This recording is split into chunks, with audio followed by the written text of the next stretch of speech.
नमस्कार दोस्तों, स्वागत है आपका आपके अपने चैनल फर्स्ट क्लास एजुकेशन में। आज का हमारा टॉपिक है मानव अधिकार आयोग। फ्रेंड्स, यह टॉपिक पीएससी की दृष्टि से बहुत ही महत्वपूर्ण टॉपिक है। एमपीपीएससी अभी आने वाला है और उसकी दृष्टि से यह जो टॉपिक है मानव अधिकार आयोग वह आपके लिए इम्पोर्टेंट हो जाता है। इससे बहुत ही महत्वपूर्ण क्वेश्चन बनते हैं, जैसे कि राष्ट्रीय मानव अधिकार आयोग का अध्यक्ष कौन होता है और इसे कौन नियुक्त करता है, या राष्ट्रीय मानव अधिकार जो आयोग है इसका गठन भारत में कब हुआ और भारत में इसमें कितने सदस्य होते हैं और उनकी नियुक्ति कौन करता है। ऐसे कई तरह के क्वेश्चन हैं जो आपसे अलग अलग तरह से पूछे जाते हैं और अलग अलग फॉर्म में इनको आपसे डिस्कस किया जाता है। तो चलिए दोस्तों, हम स्टार्ट करते हैं आज का यह महत्वपूर्ण टॉपिक। तो सबसे पहले हम बात करेंगे मानव अधिकार क्या होते हैं। उससे पहले मैं आपसे वो 2 लाइन कहना चाहूँगा जो नेल्सन मंडेला जी ने लिखी है। वह लाइन क्या है? लोगों को उनके मानव अधिकार से वंचित करना उनकी मानवता को चुनौती देना है। मतलब कि लोगों का जो विकास है, मानव अधिकार उनके लिए बहुत ही इम्पोर्टेंट हो जाता है, या उनके विकास के लिए मानव अधिकार बहुत इम्पोर्टेंट हो जाता है। तो चलिए इसी के साथ हम स्टार्ट करते हैं ये वीडियो। तो जो मानव अधिकार है वह क्या होता है? ऐसे अधिकार जो व्यक्ति के विकास के लिए महत्वपूर्ण होते हैं। जैसे कि आप मानव अधिकार में जो मानव जन्म से ही अपने अधिकार लेके आता है, जैसे कि सांस लेना हमारे जन्म से आता है, बाद में पानी पीना, खाना खाना, यह सारे हमारे अधिकार जो है वह कहाँ से आए हुए? जन्म से आए हुए हैं। ये अधिकार पे किनका हक है? सिर्फ और सिर्फ मानव का हक है या व्यक्ति का अधिकार है। अब आप सोचोगे एक होते हैं मूल अधिकार। अब मूल अधिकार और मानव अधिकार में क्या अंतर है? आना भी चाहिए ये क्वेश्चन कि मूल अधिकार बहुत पढ़ा हमने संविधान में, बार बार यह आता है कि मूल अधिकार क्या है, मानव अधिकार क्या है, मानव अधिकार संरक्षण नियम क्या है, ये सारी चीज़ें दिमाग में आती होगी। तो आज हम इसको अलग करेंगे कि मानव अधिकार और मूल अधिकार में क्या अंतर है। यदि मानव अधिकार, जैसे कि मैंने आपको बोला, जो व्यक्ति अपने जन्म से लेकर आता है, मानव अधिकार वो चीज़ होते हैं सिंपल सी भाषा में। और मूल अधिकार ऐसे अधिकार होते हैं जो राष्ट्रीयता के लिए मिलते हैं या नेशनलिटी के लिए मिलते हैं, या हमारे भारत में हमारे किसी देश के लिए हमको दिए जाते हैं। वह अधिकार जो होते हैं वह क्या होते हैं? मूल अधिकार होते हैं या मूल राइट्स होते हैं, या फंडामेंटल राइट जिनको हम बोलते हैं वह यह होते हैं। तो अब नेशनलिटी की बात करें कि जो किसी देश में दिए जाते हैं हमारे को, वह मूल अधिकार होते हैं। और मानव अधिकार जो इसमें कोई देश का नागरिक नहीं होता, यहाँ हर एक लोग के लिए समान होते हैं। यहाँ सबसे बड़ा मेन डिफरेंस ये है कि मानव अधिकार किसी भी देश का नागरिक हो उसके लिए भी वही होंगे जो हमारे देश के लिए है। बस कुछ धाराएं अलग अलग होती है, लेकिन सारे जो अधिकार होते हैं सब सेम होते हैं। लेकिन जो हम मूल अधिकार की बात करें तो यहाँ हमारे राष्ट्रीयता के हिसाब से होते हैं। हमारे देश में अलग होंगे, दूसरे देश में अलग होंगे। यह इसका मेन अंतर होता है। तो चलिए आज का हमारा टॉपिक है मूल अधिकार। तो हम इसमें आगे बढ़ते हैं। इसकी स्थापना की बात करूँगी, सबसे पहले इसकी जो बात होती है वह एक पेरिस समझौता हुआ था 1991 में। कब होता है? 1991 में पेरिस समझौता होता है। उसके तहत मानव अधिकार संरक्षण की बात होती है। अब हम इसकी परिभाषा कुछ जान लेते हैं कुछ शब्दों में, टर्मिनोलॉजी में। तो संयुक्त राष्ट्र की परिभाषा के अनुसार ये अधिकार जाति, लिंग, राष्ट्रीयता, भाषा, धर्म या किसी अन्य आधार पर भेदभाव किए बिना सभी को प्राप्त होते हैं। इसमें ना तो लिंग देखा जाता है, ना जाति देखी जाती है, ना राष्ट्रीयता देखी जाती है, ना भाषा और ना ही धर्म देखा जाता है। इनके बगैर भेदभाव के जो अधिकार हमें मिलते हैं वह क्या कहलाते हैं? मानव अधिकार कहलाते हैं, जैसे कि मैंने आपको बताया। ठीक है। मानव अधिकार में मुख्यतः जीवन और स्वतंत्र अधिकार, गुलामी और यातना से मुक्ति का अधिकार होता है, या इनका संरक्षण करना ही क्या होता है? मानव अधिकार होता है। अभिव्यक्ति की स्वतंत्रता का अधिकार और काम एवं शिक्षा का अधिकार आदि इसमें सम्मिलित होते हैं। ठीक है। यदि कोई भी व्यक्ति बिना किसी भेदभाव के अन्य अधिकारों को प्राप्त करने का हकदार है, इसमें कोई भी व्यक्ति बिना किसी भेदभाव के इन अधिकारों को प्राप्त करने का अधिकार रखता है, भले वह इस देश का हो, उसकी नेशनलिटी यहाँ की हो या ना हो, पर वह यह अधिकार रखता है कि उसको यह अधिकार प्राप्त होने चाहिए मानव अधिकार आयोग। तो आई होप आपको यह सारी जानकारी समझ में आई होगी। अब इसकी हम सबसे शुरू की बात करें, मैंने जैसे कि आपको बताया पेरिस समझौता कब होता है? 1991 में होता है। और इसके तहत या इसका जो उद्गम स्थल जो मान ले या इसका जो बेस मान ले वह यही है पेरिस समझौता। हमारे भारत में 45 वर्ष लग गए कहाँ? इसको डेवलप करने में या इसको मानव अधिकार संरक्षण नियम जो बना था उसके बाद इसको आने में। द्वितीय विश्व युद्ध में जो मानव अधिकार इतना हनन हुआ है, लोगों को पकड़ के ले जाया गया है उसमें लड़ने के लिए, लोगों को नरसंहार हुआ है बिल्कुल, किसमें? द्वितीय विश्व युद्ध और प्रथम विश्व युद्ध में। फिर उसके बाद यहाँ समझौता होता है और उसके बाद मानव अधिकार संरक्षण नियम 1993 आता है। तो चलिए हम उसके बारे में जानते हैं आगे। पेरिस समझौता क्या होता है पहले ये देखते हैं। तो 20 दिसंबर 1993 को संयुक्त राष्ट्र की मानव अधिकार संरक्षण हेतु पेरिस सिद्धांतों को अपनाया गया। और पेरिस समझौता हुआ कब था? तो यह हुआ था 1991 में। इसको अपनाया कब जाता है? तो 20 दिसंबर 1993 को अपनाया जाता है। इसे दुनिया के सभी देशों को राष्ट्रीय मानव अधिकार संस्था स्थापित करने के लिए निर्देश दिए जाते हैं। पेरिस सिद्धांतों के अनुसार मानव अधिकार आयोग एक स्वतः ही स्वतंत्र संस्था होती है, या एक स्वतः एक मतलब स्वतंत्र संस्था है यह, और खुद की एक मतलब अलग पॉलिसी है इसकी। ठीक है, यह शिक्षा, मीडिया, प्रकाशन, प्रशिक्षण और अन्य माध्यमों से मानव अधिकार को बढ़ावा देता है। यह पेरिस समझौता कहता है जिसके तहत हर देश ने मानव अधिकार संरक्षण को अपनाया है, जैसे कि हमारे भारत ने भी अपनाया है। 10 दिसंबर को कब? 10 दिसंबर को अंतर्राष्ट्रीय मानव अधिकार दिवस मनाया जाता है। कब मनाया जाता है? 10 दिसंबर को अंतर्राष्ट्रीय मानव अधिकार दिवस मनाया जाता है। अब इसके बारे में हम कुछ चर्चा करते हैं। चलिए तो आगे बढ़ते हैं हम। सबसे पहले इसकी प्रकृति के बारे में जान ले तो 1991 को मानव अधिकार संबंधित पेरिस घोषणा पत्र होता है, जिसके तहत हम कब अपनाते हैं? 20 दिसंबर को सारे राष्ट्र, संयुक्त राष्ट्र सभा जो होती है, जो विश्व की शांति के लिए यूएनओ की जो स्थापना हुई है, कब हुई है यूएनओ की स्थापना? 24 अक्टूबर 1945 को होती है। किसके लिए? विश्व शांति के लिए इसकी स्थापना होती है, विश्व में शांति बनाए रखने के लिए। वहाँ इसको मानता है कब? 20 दिसंबर 1993 को। ठीक है, और यह समझौता कब हुआ था? पेरिस समझौता के तहत इसकी बात की गई थी। अब इसकी स्थापना कब होती है? मानव संरक्षण अधिकार अधिनियम। क्या है? मानव अधिकार संरक्षण अधिनियम 1993। 12 अक्टूबर 1993 में इसकी क्या होती है? हमारे यहाँ स्थापना होती है। ठीक है, और धारा 3 के तहत इसकी स्थापना कौन करता है? केंद्र सरकार द्वारा की जाती है। किसके द्वारा? केंद्र सरकार के द्वारा इसकी स्थापना की जाती है। अब धारा 3, यदि मानव अधिकार संरक्षण की मैं बात करूं तो इसमें कुल कितने अध्याय है? कुल 8 अध्याय है। और धारा की मैं बात करूं तो कितनी धारा है? 43 टोटल धारा है, जिसमें से हमको इतनी सारी नहीं पढ़नी है। सिर्फ हमको जो कुछ महत्वपूर्ण धारा है वो हम इसमें डिस्कस करने वाले हैं, और इनसे 11 या इससे बाहर प्रश्न बनने वाले भी नहीं है। आज का हमारा लेक्चर सिर्फ इस पर रहेगा कि मानव अधिकार आयोग क्या होता है, और फिर नेक्स्ट सेशन में हम इसके महत्वपूर्ण क्वेश्चन लगाएंगे। तो आई होप आपको यदि यह वीडियो पसंद आ रहा हो तो इसे ज़्यादा से ज़्यादा लोगों में शेयर कर दीजिए और हमारे चैनल को सब्सक्राइब भी कर लीजिए। चलिए आगे बढ़ते हैं। 10 दिसंबर 1948 को संयुक्त राष्ट्र महासभा मानव अधिकार का सार्वभौम घोषणा पत्र जारी करता है। मतलब कि जो संयुक्त राष्ट्र महासभा है, इसने मानव अधिकार को कब सार्वभौम बनाया था? 10 दिसंबर 1948 को बनाया था। इसलिए 10 दिसंबर को क्या बनाते हैं? हम अंतर्राष्ट्रीय मानव अधिकार संरक्षण दिवस मनाते हैं। ठीक है, क्या मनाते हैं? 10 दिसंबर को अंतर्राष्ट्रीय मानव अधिकार दिवस मनाते हैं। चलिए आगे बढ़ते हैं हम। अब हम इसके कुछ जो अधिनियम है, इसके तहत क्या हुआ है कि 3 अलग अलग भागों में इसको बांटा है। कैसे संरक्षण होता है, कैसे इसमें क्या मतलब कि इसमें नियुक्ति कैसे होती है, इसमें कार्य कैसे होते हैं, या किस धारा के अंतर्गत आते हैं, या सारी चीज़ें अब हम जानने वाले हैं, या इसकी संरचना कैसे होती है, या चीज़ें हम आगे पढ़ेंगे। चलिए, तो मानव अधिकार संरक्षण अधिनियम 1993 मानव अधिकार संरक्षण के हेतु आया था। Protection of human rights act 1993। ठीक है, इसमें सबसे पहले क्या आया था कि राष्ट्रीय मानव अधिकार आयोग, नेशनल ह्यूमन राइट्स कमीशन, क्या है?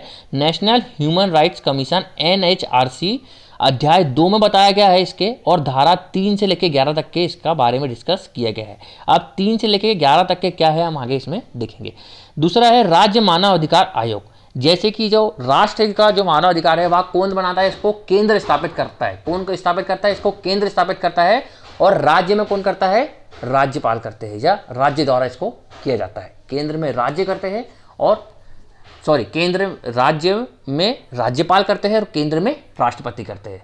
ठीक है, और एक है इसका मानव अधिकार न्यायालय, ह्यूमन राइट कोर्ट। अब न्याय देने के लिए कुछ तो चाहिए न्यायालय, जैसे कि हमारा कोर्ट होता है, सुप्रीम कोर्ट है, हाई कोर्ट है, तो वैसे ही इसमें भी क्या है? मानव अधिकार न्यायालय कोर्ट बनाया गया है। ये 3 संस्थाएं हमको सिर्फ और सिर्फ क्या पढ़ना है? इंपॉर्टेंट हमारी ये है राष्ट्रीय मानव अधिकार आयोग या नेशनल ह्यूमन राइट्स कमीशन। ठीक है, चलिए आगे चलते हैं और हम जानते हैं इसके बारे में। तो राष्ट्रीय मानव अधिकार संरक्षण 1993 में कुल 8 अध्याय है, धारा कितनी है 43 है, और यह संपूर्ण भारत में लागू कब होता है तो 28 सितंबर 1993 को यहाँ लागू कर दिया जाता है। ठीक है, राष्ट्रीय मानव अधिकार आयोग का गठन, धारा अध्याय 2 और धारा 3 से लेकर 11 तक के इसमें पूरी बात कही गई है जो हम आगे देखेंगे। एनएचआरसी के जो कार्य है वहाँ कायम बताया गया है, तो अध्याय 3 और धारा 12 से लेकर 16 तक के इसमें बात कही गई है। ठीक है, आगे क्या है, और एनएचआरसी की जो प्रक्रिया है वह कहा गई है अध्याय 2 में कही गई है, अध्याय 4 है, सॉरी इसको 4 कर लेना, या अध्याय 4 में धारा 17 से लेकर धारा 20 तक के इसमें बताया गया है। तो चलिए हम स्टार्ट करते हैं, राष्ट्रीय मानव अधिकार आयोग का गठन कैसे होता है और क्या क्या इसमें धाराएं हैं। तो सबसे पहले हम प्रमुख धाराएं के बारे में बात कर लेते हैं। तो सबसे पहले हमारी जो प्रमुख धारा है, धारा में क्या है, धारा नंबर 3, कौन सी है, धारा 3 है। इसमें क्या कहा गया है, तो धारा 3 में एनआरसीसी का गठन और क्या कहा गया है, संरचना इसमें बताई गई है। ठीक है, एनआरसीसी का गठन बताया गया है और इसमें इसकी क्या बताई गई है, संरचना इसमें बताई गई है। धारा 4 में अध्यक्ष और सदस्यों की नियुक्ति है, इसमें सदस्य कैसे नियुक्त होते हैं, अध्यक्ष कैसे नियुक्त होते हैं, यह सारी जानकारी इसमें दी गई है। धारा 5 में क्या बताया गया है, त्यागपत्र और उनको कैसे हटाना है यह बताया गया है। धारा 6 में पदावधि बताई गई है, और धारा 7 में सदस्यों के द्वारा सदस्यों के रूप में कैसे कार्य किया जाता है, अध्यक्षों का कैसे कार्य किया जाता है, जो सदस्य है उनके अध्यक्ष कैसे कार्य करते हैं यह इसमें बताया गया है।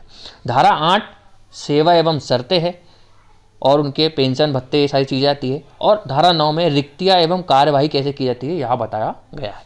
धारा 10 की बात करूँ तो प्रक्रिया का आयोग द्वारा विनियम कैसे किया जाता है या विनियमित कैसे होता है प्रक्रिया का, यह इसमें बताया गया है। और धारा 11 जो है आयोग के अधिकारी व कर्मचारी के बारे में बताया गया है। कुछ महत्वपूर्ण इसकी धाराएं है जो हम देखने वाले हैं। ठीक है, तो चलिए आगे चलते हैं और इसकी संरचना की बात करते हैं। तो आगे हम देखते हैं राष्ट्रीय मानव अधिकार आयोग के कार्य एवं शक्ति किसमें बताई गई है, तो धारा 12 में बताई गई है। जैसे धारा 11 तक की हम बात कर चुके हैं, उसमें क्या क्या बताया गया है आपने देख लिया, और धारा 12 में क्या बताया गया है, धारा 12 में आयोग के कार्य बताए गए हैं। ठीक है, चलिए अब मानव अधिकार के उल्लंघन से संबंधित कोई मामला है, यदि एनआरसी के संज्ञान में कोई मामला आता है तो शिकायत के माध्यम में यदि ले जाया जाता है तो एनआरसी उसकी कैसे करेगा, उसकी पहले जांच करने का अधिकार उसको होता है। ठीक है, एनआरसी को जांच करने का अधिकार होता है। आयोग किसी भी जेल का दौरा कर सकता है और जेल के बंदियों की स्थिति का निरीक्षण एवं उसमें सुधार के सुझाव दे सकता है। मतलब कि जो उसके सुझाव जो है, जैसे कि मान लो उसको लगता है कि ये गलत है तो वह उसके सुझाव दे सकता है और उसमें उसके खिलाफ केस भी कर सकता है। मतलब कि इससे मानव अधिकार का क्या होगा, संरक्षण होगा। और यह शक्तियाँ जो है धारा की, जो मतलब कि जो आयोग की जो शक्तियाँ है वह किस धारा में बात की गई है, तो वह है धारा 13 में बात की गई है शक्तियाँ की। ठीक है, चलिए आगे है राज्य तथा केंद्र सरकार को मानव अधिकार के उल्लंघन को रोकने के लिए महत्वपूर्ण कदम उठाने की सिफारिश भी कर सकता है। जो राज्य है तथा केंद्र सरकार का जो मानव अधिकार उल्लंघन हो रहा है तो वह उसकी सिफारिश कर सकता है, पर कभी रोक नहीं सकता। एक बार क्वेश्चन पूछा जा चुका है कि क्या जो राज्य है, राष्ट्रीय मानव अधिकार जो है हमारा केंद्र का, क्या उसका जो वो रहेगा, उसका जो फैसला रहेगा, क्या उसको वो मानने के लिए बाध्य है, तो नहीं फ्रेंड्स। वहाँ राज्य मानव अधिकार जो है वहाँ बाध्य नहीं होता है कि यदि केंद्र ने यह फैसला दे दिया तो उसको मानना ही है। वह स्वयं मैंने बताया कि एक स्वतः ही संस्था है जो किसी भी कार्य को खुद से करती है, वह किसी के मानने के लिए बाध्य नहीं है। यदि राज्य को सही लगता है तो वह सही है, यदि केंद्र उस पर कोई जोर जबरदस्ती नहीं कर सकता है। ठीक है, चलिए आगे चलते हैं हम। आयोग अपनी रिपोर्ट भारत के राष्ट्रपति के समक्ष प्रस्तुत करता है, जिसे संसद के दोनों सदनों में रखा जाता है। जो आयोग है वह रिपोर्ट किसके समक्ष प्रस्तुत करता है, राष्ट्रपति के समक्ष प्रस्तुत करता है, और जिसे संसद के समक्ष रखा जाता है दोनों सदनों में। दोनों सदन किसी की बात कर रहा हूँ मैं, लोकसभा और राज्यसभा, दोनों सदनों में इस रिपोर्ट को रखा जाता है। यहाँ जो है जो रिपोर्ट की जो धारा है वह कौन सी, धारा 20 है। कौन सी है, आयोग की वार्षिक या विशेष रिपोर्ट किसके अंतर्गत आती है, धारा 20 के अंतर्गत आती है। ठीक है, तो आई होप आपको यह सारी धाराएं समझ में आई होगी। आपको कुछ डाउट हो तो आप कमेंट बॉक्स में कमेंट करके हमसे पूछ सकते हैं। चलिए आगे चलते हैं, अब इसकी संरचना के बारे में जान लेते हैं। यह सबसे महत्वपूर्ण पॉइंट है इसका, और सबसे ज़्यादा क्वेश्चन भी संरचना से ही बनते हैं। ठीक है, एनआरसी एक बहुउद्देशीय संस्था है और एक वैधानिक संस्था भी। कैसी है, एक वैधानिक संस्था है, क्योंकि इसका जो क्या हुआ है, जो आई है या किसके तहत आई है, एक्ट के तहत आई है। इसका कोई भी संविधान में उल्लेख नहीं है, इसके लिए कोई मतलब अलग से या पर्टिकुलर कोई संविधान नहीं है, इसलिए इसको हम संवैधानिक नहीं बोल सकते और गैर संवैधानिक भी नहीं बोल सकते क्योंकि संविधान को ध्यान में रखते हुए नहीं बनाया। या एक एक्ट के तहत आई है, एक कानून के तहत आई है, इसलिए यह क्या है, एक वैधानिक संस्था है। कैसी है, क्या वैधानिक संस्था हो जाती है। ठीक है, तो आई होप आपको यह समझ में आया होगा। चलिए आगे चलते हैं। इसके अध्यक्ष और सदस्यों की जो नियुक्ति है धारा 4 के तहत आती है, हमने बात की। धारा 4 के तहत राष्ट्रपति द्वारा प्रधानमंत्री की अध्यक्षता वाली उच्च स्तरीय समिति जो होती है, जिसके तहत प्रधानमंत्री जिसमें क्या होता है, प्रधानमंत्री होते हैं एक, तो लोकसभा होते हैं 2, तीसरा होता है राज्यसभा, चौथा होता है उनका सभापति जो होता है, और चौथा होता है संसद के दोनों सदनों के मुख्य जो विपक्षी नेता होते हैं वो।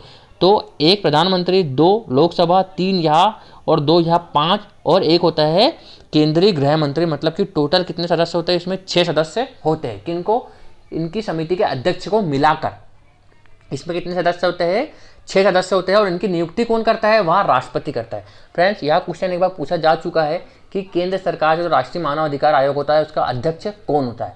तो उसका अध्यक्ष कौन होता है फ्रेंड्स, तो वहाँ कौन होता है, राष्ट्रपति होता है। लेकिन इस जो समिति बनती है उसका अध्यक्ष कौन होता है, तो वहाँ होता है कौन, प्रधानमंत्री जी होते हैं। ठीक है, अध्यक्ष जो होते हैं वो सुप्रीम कोर्ट के न्यायाधीश वगैरह चुने जाते हैं, किनके द्वारा, राष्ट्रपति के द्वारा। अभी एट प्रेजेंट पिछली बार कौन थे, एचयूएल दत्तू जी थे, जो अभी इस पद पे नहीं है। और अभी जो यह पद राष्ट्रीय मानव अधिकार आयोग का वहाँ खाली है। कैसा है, पद खाली है। इसके बारे में हम आगे चर्चा करने वाले हैं। ठीक है, अभी आप यह जान लीजिए कि इसमें कितने सदस्य होते हैं, 6 सदस्य होते हैं। और इनकी नियुक्ति कौन करता है, इनकी नियुक्ति करते हैं राष्ट्रपति। कौन करते हैं, राष्ट्रपति इनकी नियुक्ति करते हैं। ठीक है, और इसमें एक महासचिव होता है या सीईओ होता है, वह भी एक सदस्य, मतलब सदस्य के रूप में कार्य नहीं कर सकता, लेकिन वह सदस्य के रूप में रहता है। ठीक है, एक होता है इसके सीईओ, जो इसका जो कार्यभार होता है वह सारा कौन देखते हैं, सीईओ देखते हैं। लेकिन उनको इन 6 सदस्यों में गिना नहीं जाता है। ऐसे टोटल तो 7 होते हैं, लेकिन मेन यदि आपसे पूछा तो टोटल सिर्फ 6 ही सदस्य होते हैं, जो आपको बताना है जो परीक्षा में यदि आपसे पूछा जाए तो। ठीक है, और इनकी सबकी नियुक्ति कौन करता है, राष्ट्रपति नियुक्ति करता है। अब जो बाकी सदस्य है, जो समिति बनती है उसमें जो 6 सदस्य होते हैं, उनके तहत बाकियों की नियुक्ति की जाती है। ठीक है, चलिए आई होप आपको यह सारी चीज़ें समझ में आई होगी। आगे चलते हैं हम। मानव अधिकार आयोग के अध्यक्ष और सदस्यों का कार्यकाल कितने साल का होता है, तो यह 3 वर्ष का कार्यकाल होता है। और 70 वर्ष, जो भी पहले हो जाए यहाँ इनका कार्यकाल पूरा हो जाएगा। यह धारा 6 के अंतर्गत कहा गया पदावधि धारा 6 के अंतर्गत कहा गई है। ठीक है, राष्ट्रीय मानवाधिकार आयोग के अध्यक्ष पद पर उच्चतम न्यायालय के मुख्य न्यायाधीश के साथ साथ उच्चतम न्यायालय के अन्य न्यायाधीश भी नियुक्त किए जा सकते हैं। यह सबसे महत्वपूर्ण पॉइंट है और यह बहुत बार क्वेश्चन पूछा भी जा चुका है कि राष्ट्रीय मानवाधिकार आयोग के अध्यक्ष के पद पर कौन नियुक्त हो सकता है। तो वह कौन नियुक्त हो सकता है, सुप्रीम कोर्ट के जो कौन रहेंगे, जो सेवानिवृत्त या सिटिंग, वो जो मतलब कि वहाँ जो सेवानिवृत्त हो सके, जिनका कार्यकाल पूरा हो चुका है या जिनका जो अभी सुप्रीम कोर्ट में न्यायाधीश है, या तो मुख्य न्यायाधीश हो या नॉर्मल न्यायाधीश हो, वह कोई भी इस पद पर अध्यक्ष बन सकता है राष्ट्रीय मानव अधिकार आयोग पर। ठीक है, और साथ साथ उच्चतम न्यायालय के अन्य न्यायाधीश भी बन सकते हैं, यह मैंने आपको बता दिया। अब सदस्य की बात करते हैं हम। यदि हम प्रधानमंत्री को छोड़ दें, वह इस समिति के सदस्य होता है। जो 5 सदस्य होते हैं उसमें तो 2 होते हैं न्यायिक सदस्य। कैसे होते हैं 2 सदस्य, कैसे होते हैं, न्यायिक सदस्य होते हैं, न्यायिक सदस्य। अब इनमें न्यायिक में जो 2 सदस्य होते हैं वह ऐसे व्यक्ति होते हैं जो सुप्रीम कोर्ट के न्यायाधीश रिटायर वाले हो या सुप्रीम कोर्ट के सीटिंग वाले हो। क्या बोला मैंने, या तो रिटायर वाले हो सुप्रीम कोर्ट के या तो सीटिंग वाले हो, वह व्यक्ति इसके क्या होते हैं, सदस्य होते हैं। हम 5 सदस्यों की बात कर रहे हैं, जिसमें से 2 कहाँ आएंगे, न्यायिक वाले में आएंगे, और 2 जो 3 सदस्य रहेंगे वह कहाँ आएंगे, गैर न्यायिक वाले में आएंगे। ठीक है, 2 सदस्य कहाँ आएंगे, 3 सदस्य गैर वाले में आएंगे और 2 कहाँ पे आएंगे, न्यायिक वाले में आएंगे। ठीक है, तो जो ये 2 रहेंगे पहले उनकी बात कर ले हम।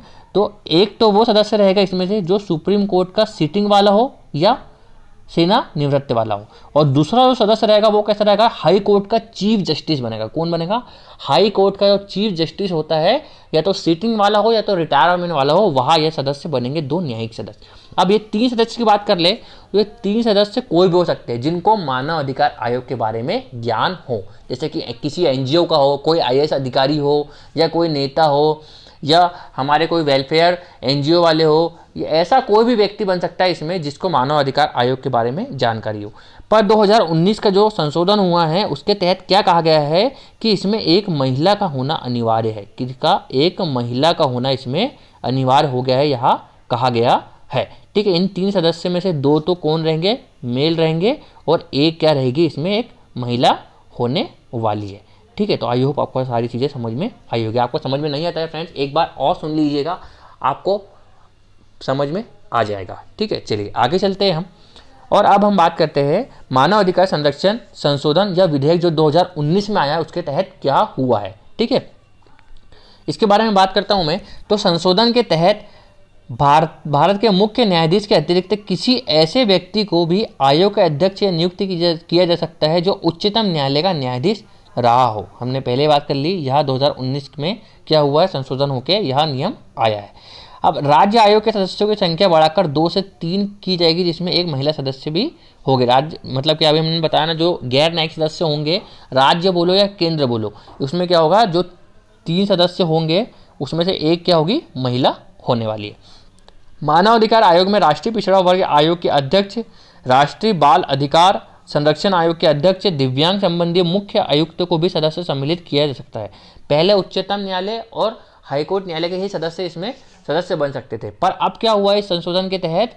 अब इसमें अन्य पिछड़ा वर्ग जो ओबीसी वाला जो है और राष्ट्रीय बाल अधिकार संरक्षण वाले जो है, दिव्यांगजन वाले जो भी विभाग है, उनके भी जो सदस्य है वहाँ भी इसमें सदस्यता बन सकते हैं या अध्यक्ष बन सकते हैं। ठीक है, चलिए आगे चलते हैं।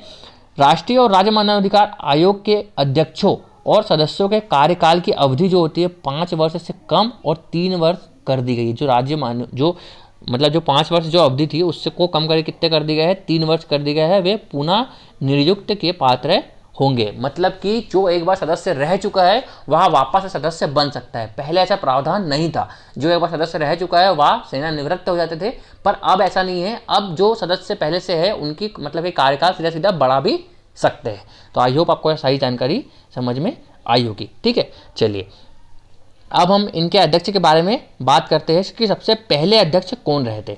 तो राष्ट्रीय मानव अधिकार के सबसे जो पहले अध्यक्ष रहे थे वह कौन रहे थे? न्यायमूर्ति रंगनाथ मिश्रा रहे थे। कौन रहे थे? न्यायमूर्ति रंगनाथ मिश्रा रहे थे।